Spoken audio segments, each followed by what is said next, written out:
Gene Simmons. He was just here a minute ago. I missed him at the Kennedy Center. Okay, I want to thank Senators Widen, Osaf, and also Brooks for being here. Now, today, Trump will travel to Pennsylvania to pretend he's lowering costs for Americans and to try to convince the American people he's lowering their costs. But Americans can see their bills. They have to pay them every week. And they know he's the one driving these costs up. Trump, this isn't a messaging problem. It's a kitchen table reality. And the American people are feeling the pain that Trump caused.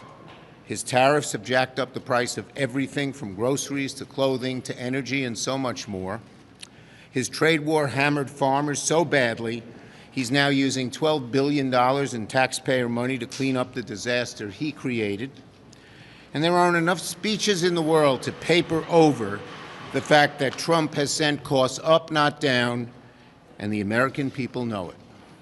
But it's not too late.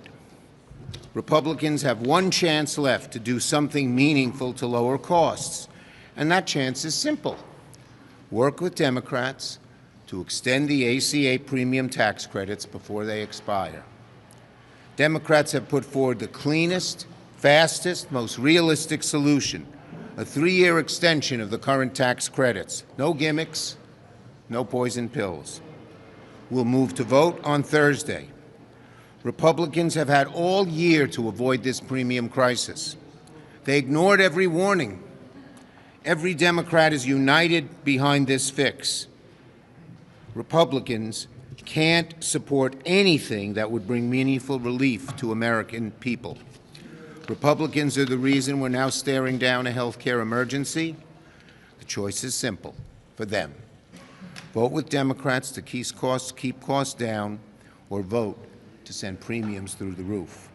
And make no mistake, our proposal is the only realistic path left to prevent premiums from going up. First, it's a clean, straight extension of current law. Second, it directly tackles the premium spike. And third, every Democrat supports it, so it can pass the minute Republicans stop blocking it. On the Republican side, their story is very different. Their phony proposal is dead on arrival. One of the possibility they're considering, the Crapo-Cassidy bill, would not extend the ACA tax credits for a single day. That's what's driving the price up, and they're doing nothing about it. The bill not only fails to extend the tax credits, it increases costs, adds tons of new abortion restrictions for women, expands junk fees, and permanently funds cost-sharing reductions. Their bill is junk insurance. It's been repudiated in the past. The American people will repudiate it once again because it is junk insurance that puts the burden on people. We should call it what it is: misdirection, smoke and mirrors, a cover-up, blocking the ACA tax credits that keep health care costs down. Our bill keeps premiums down. Their chaos sends premiums up. Republicans have 48 hours to choose. Join Democrats and stop the spike, or stick millions of Americans with higher costs. This is their last chance before January 1st, when the American people have to pay these bills. Now, finally, this afternoon, Secretaries Hegseth and Rubio and top officials will brief the Gang of Eight, and I'll be there. I plan to confront Secretary Hegseth on exactly what the hell is going on in the Caribbean. I plan to demand Secretary Hegseth give the total, unedited videos of what happened in the September 2nd boat strikes. Trump originally agreed to do this, but now they're afraid. What's Hegseth hiding? And second, I will demand of Rubio and Hegseth what the hell is going on in the Caribbean and in Venezuela. What are their plans? How far do they plan to go? Trump has already talked about Venezuela waters and even going attacking Venezuela on land. How far do they intend to go? And when Trump says these crazy things, does he really mean them? And will he drag America into an endless war? It's about getting truth for the American people. The American people are entitled to see the unedited videos. Last week, Trump said he'd have no problem releasing the videos. Then yesterday, he walked back his statement, claiming he said it was fake news. You know, this guy's amazing. He said it. It's on the air. Millions saw it. Now he says it's fake news, even though he said it. It means he's a fake. Let's be clear. The only way to bring clarity is to release the full unedited tapes. That's why the NDA included a provision requiring the Pentagon to hand the tapes over. If they don't, Pete Hegseth's travel budget gets slashed 25%. And this proposal had the support of Democrats and Republicans, including Wicker, including Republicans in the House and Senate. It shows you that both parties are united that these videos ought to be released so the American people can see them. Congress is united in demanding transparency. I strongly support this provision, fought to keep it in the bill. Trump, Hegseth, Rubio must do the right thing, and they all must release the tapes and tell the American people the truth the people deserve to hear. Senator Widen. Thank you, Leader. So, unless the Senate and the House act this week, in a few days, millions of Americans are going to face a god-awful choice. Do they pay thousands more to keep my health care, or do I take the risk of going without? Democrats have offered a simple solution. Let's extend the tax credits without making changes at the 11th hour.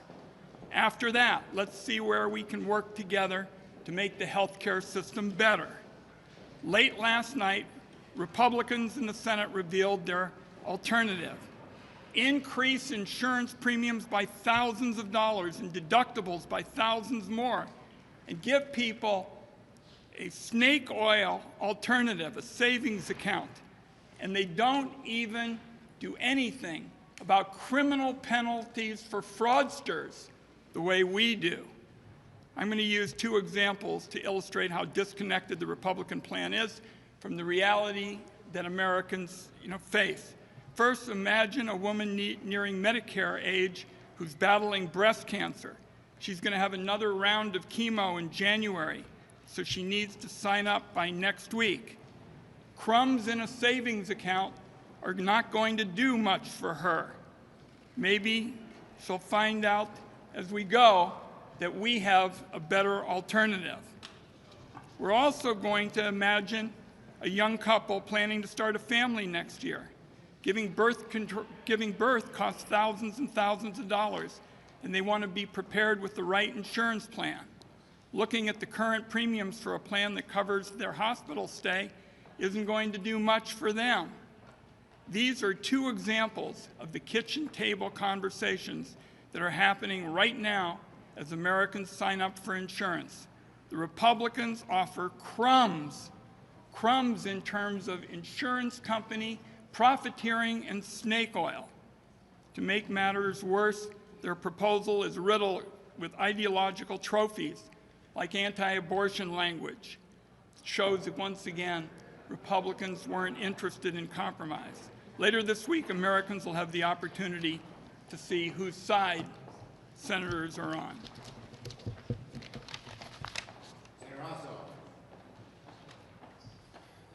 Good afternoon. Thank you all for being here. It might be helpful just to take this conversation out of Washington and invite you down to Georgia, where I'm hearing from constituents every day what this is going to mean for them right now. I heard just a few days ago from one of my constituents, a single mother with 4 children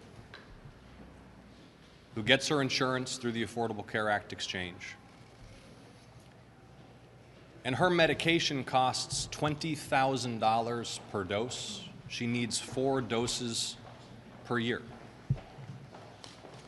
her premiums are about to go up by 500%. I heard from another constituent a few days ago, a woman in her early 60s who waits tables for a living, who's fighting breast cancer. She needs chemo monthly. Her premiums are now going to be $500 per month. She can't afford it. She's going to have to give up her insurance in the middle of chemotherapy while she's fighting breast cancer. What are people supposed to do when they lose health insurance in the middle of a cancer battle? What are parents supposed to do who already can't make ends meet, who are going to see their premiums go up 500% when they need life-saving medicine that without insurance costs $80,000 per year? So in this building, maybe it's about the politics, but in the real world and in Georgia, this is life or death. 500,000 Georgians are projected to lose their insurance altogether. Millions more will see huge increases in their health insurance premiums. My constituents cannot afford this. Some of my constituents cannot survive this. And so I'm calling on our Republican colleagues to put politics aside. It is almost Christmas. It's almost the holiday season.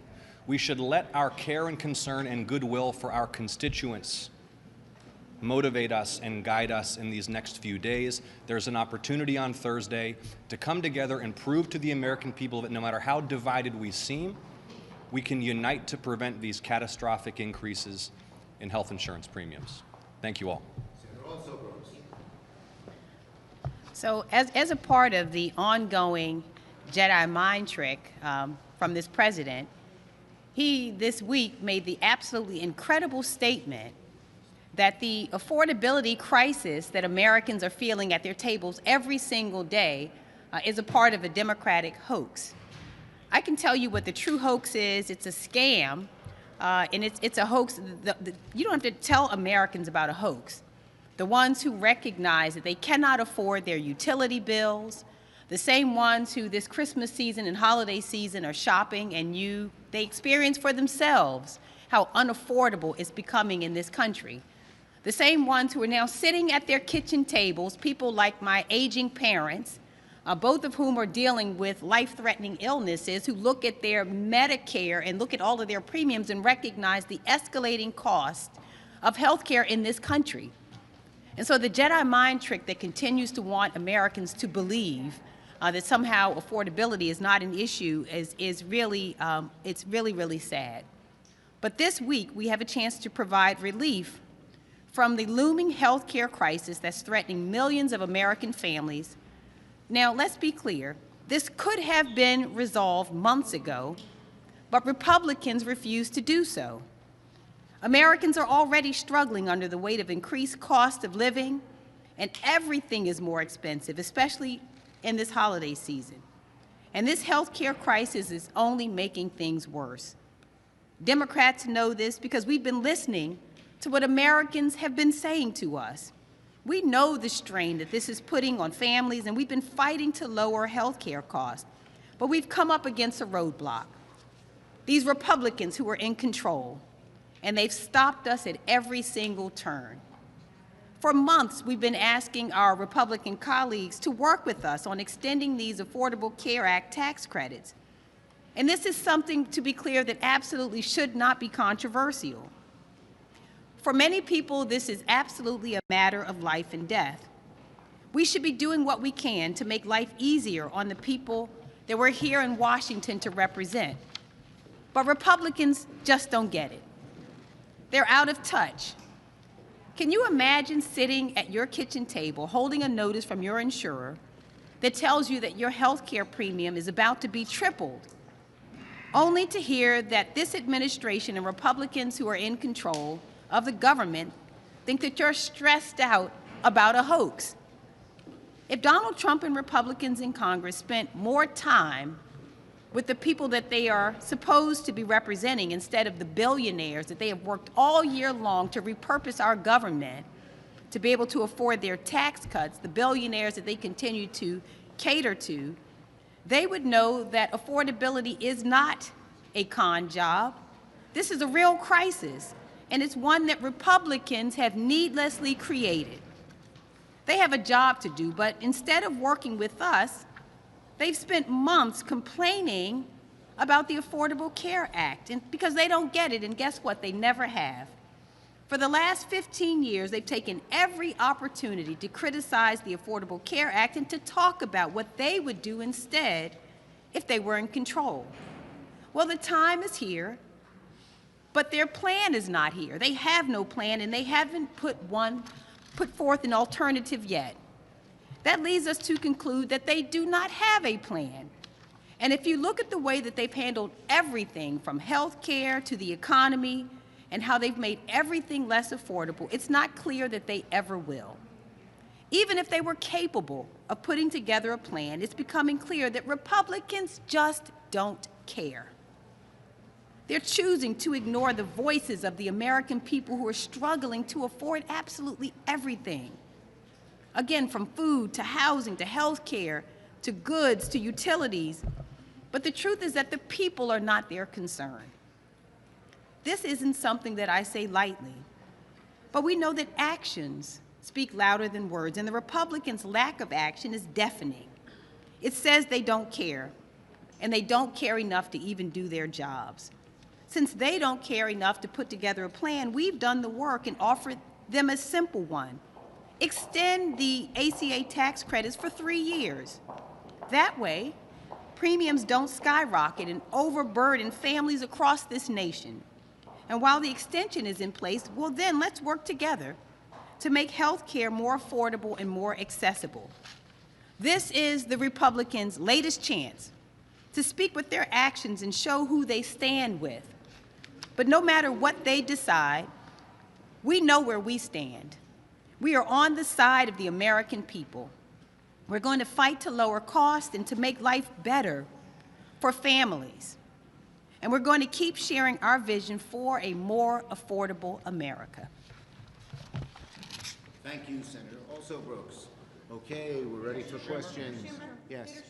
On this briefing that you're about to have with the national security leaders, how concerned are you about the possibility of a ground war in Venezuela, and what will you press the Secretary of Defense and others on in terms of what rationale they would have to take that step? First, we're very concerned. You've heard Trump's musings, ministrations, contradictions on what he would do, and he's the president, and they all listen to him.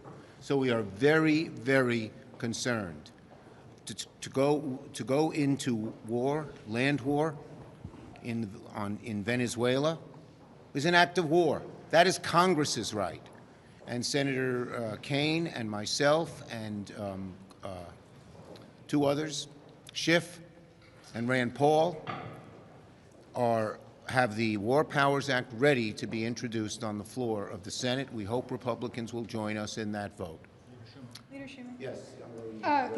Last week you told us that one of the reasons that there hadn't been meaningful negotiations is because Republicans hadn't put out their proposal.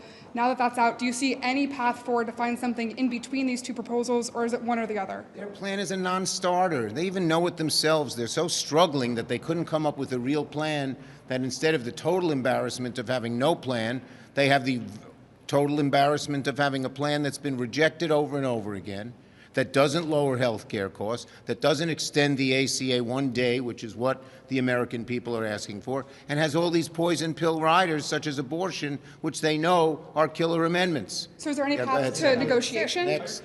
I was just going to ask you about Look, negotiations, we're always willing to sit down and negotiate with someone who will lower costs. Their bill was absolutely not lower costs. It would raise costs for the American people. Yes, I was just going to ask you about the hide language and stricter abortion limitations that Republicans are demanding as a price for any kind of ACA funding extension.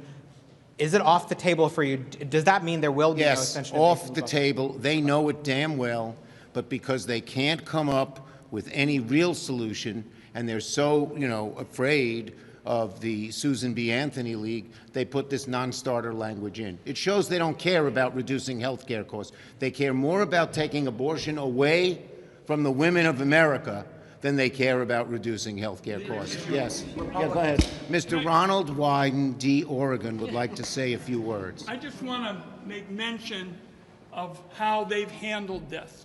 They said their number one priority at the outset of these negotiations was fighting fraud.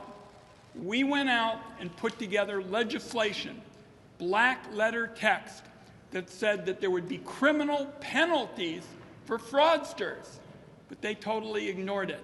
So they have never been serious. And if you're serious about health care, you've got to want to have criminal penalties for fighting fraud, and they ignored it. Mr. Leader. Okay. Mr. Leader. Last question. You called the Republican plan a non-starter. They said the same thing about your plan. Doesn't that mean that these tax credits are almost certain to expire at the end of the year? Yeah, and the burden is on 13 Republicans to vote with us. Ours is the only plan. Their plan would allow the tax credits to expire, in your own words.